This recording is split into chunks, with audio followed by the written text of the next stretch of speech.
c'est encore un peu tôt, on est en cours d'analyse. Il y a des choses qu'on peut regretter, il y a des choses qui sont très bien. Par exemple, cette journée d'élection, les bureaux de vote fonctionnent, il y a les billets de vote, il y a tout ce qu'il faut.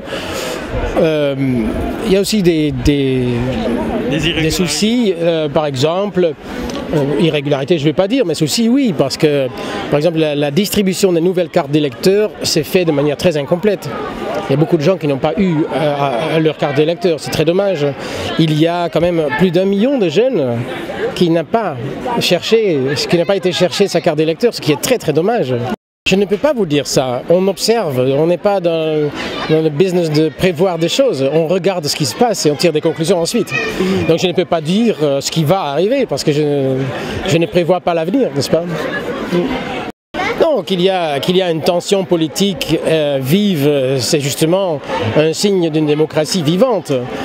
Nous avons regretté que des manifestations aient été interdites, alors que la loi sénégalaise même prévoit que les manifestations soient justement accordées toujours, autorisées toujours, pendant une campagne électorale. Et la Sénat, la Commission électorale nationale, a stipulé ça aussi, qu'une manifestation pendant une campagne électorale doit être autorisée.